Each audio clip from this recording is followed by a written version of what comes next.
नमस्कार किसान भाइयों, मैं अपने वादे के मुताबिक हाजिर हो गया हूं एक नए वीडियो को लेकर।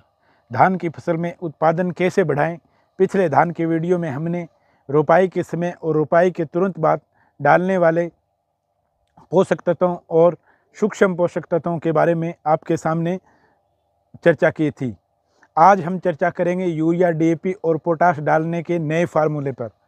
तो किसान भाइयों, मैं विजय ढाका आपका अपने YouTube चैनल पर तहे दिल से स्वागत करता हूं और किसान भाइयों से पूरी उम्मीद करता हूं कि हमारे वीडियो के स्टार्टिंग से आप हमारे वीडियो को लाइक करेंगे और वीडियो की पूरी जानकारी बटोरने के लिए किसान भाइयों वीडियो को अंत तक देखें। अगर आप नए हमारे साथ जुड़े हैं तो सबसे पहले चैनल को सब्सक्राइब करें और उसके बाद यदि आपको जानकारी अच्छी लग रही है किसान भाइयों तो अन्य किसानों तक पहुँचाएँ। तो किसान भाइयों, अब चर्चा करते हैं अपनी मुख्य बात के ऊपर कि धान में डीएपी और पोटाश को कैसे दें ताकि हमारा धान जो है वो अच्छे से चलता रहे और कब दें। किसान भाइयों, किसान की इच्छा होती है कि हमारे धान में स्टार्टिंग में ही अच्छा फुटान और ज़्यादा कल्ले लेकर चले। यदि हमारा धान शुरू में अच्छा चलेगा तो आगे चलकर बालियाँ अच्छी बनाएगा तो उत्पादन भी अच्छा मिलेगा। इसके लिए किसान भाइयों हमारा फर्टिलाइज़र सिस्टम बढ़िया होना चाहिए। अब बात कर लेते हैं किसान भाइयों डीएपी के ऊपर। डीएपी किसान भाइयों जो हम दे रहे हैं वो हमें 1 एकड़ के लिए मिनिमम 30 केजी और मैक्सिमम 50 केजी पर एकड़ हमें देना होगा। और यूरिया की अगर किसान भाइयों बात करें तो 10 से 15 केजी पर एकड़। नाइट्रोजन एक ज़रूरी न्यूट्रेंट है किसान भाइयों, यदि इसकी कमी होगी तो हमारी फसल हरी भरी नहीं होगी और क्लोरोफिल की कमी होने पर पौधा भोजन ही नहीं बना पाएगा, तो किसी भी न्यूट्रेंट का अपटेक नहीं होगा क्लोरोफिल की कमी होने के कारण और हमारी फसल कमज़ोर हो जाएगी।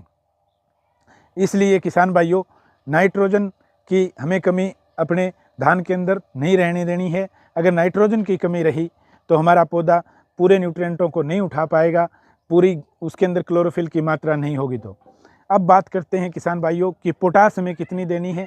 पोटाश किसान भाइयों हमें 20 से 25 केजी देनी है। नंबर 1, ये क्या काम करेगा पोटाश? पोटाश सबसे ज़रूरी न्यूट्रेंट होता है किसान भाइयों। ये रोग से लड़ने की हमारे धान की शक्ति को बढ़ाएगा, रोग प्रतिरोधक क्षमता को बढ़ाएगा। नंबर 2, बालियाँ अच्छी होंगी और दाना बड़ा और वज़नदार होगा।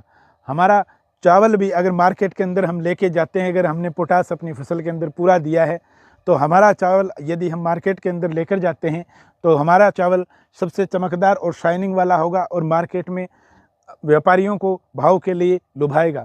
सबसे जो महत्वपूर्ण होता है वो पोटाश न्यूट्रेंट होता है किसान भाइयों।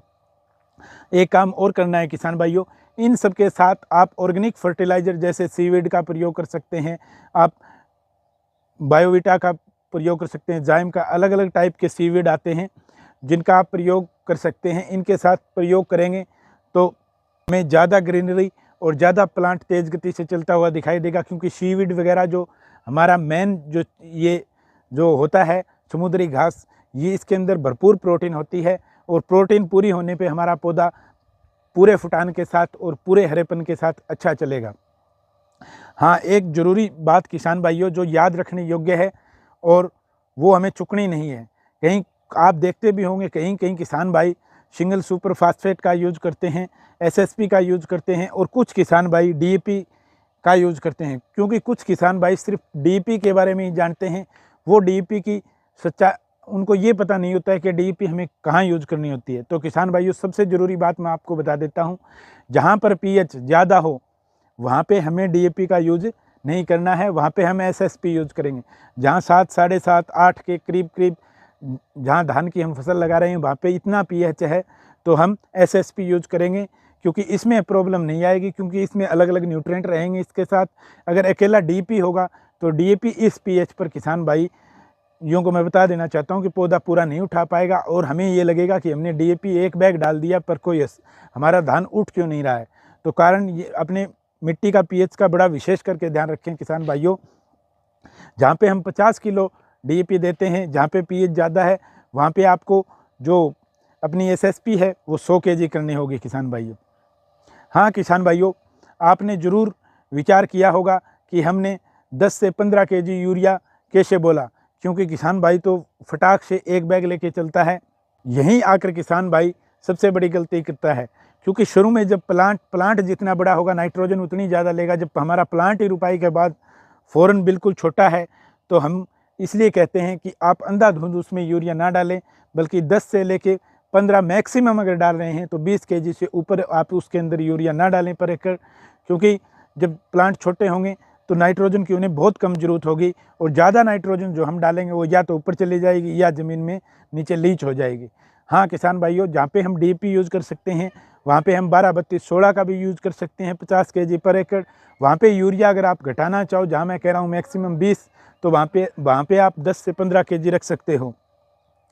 और पोटास किसान भाइयों, जहाँ क्योंकि 16% पोटास आ रही है, यदि आप NPK का यूज़ कर रहे हो तो उसको किसान भाइयों आप 5 से 10 से 15 kg से ऊपर नहीं जाने देना है अपने को, क्योंकि हर जगह हम बिना सोचे समझे खर्चा न लगाएं। अगर हम कोई चीज़ बढ़ा रहे हैं उसके हिसाब से, इसलिए ये मेन मोटो मेरा वीडियो बनाने का था किसान भाइयों कि कहाँ कैसा pH हो तो आपको क्या क्या चीज़ यूज़ करनी है। वैसे ये हमने धान के ऊपर आपको वीडियो बना के दिखाई रखा है, बेसल डोज रुपाई से पहले और रुपाई के बाद आपको कौन सी डोज देनी है, वो आप हमारे दूसरे वीडियो के अंदर देख सकते हैं। इस वीडियो के अंदर आप DAP और पोटास और यूरिया का अध्ययन कर सकते हैं। जय हिंद, जय भारत।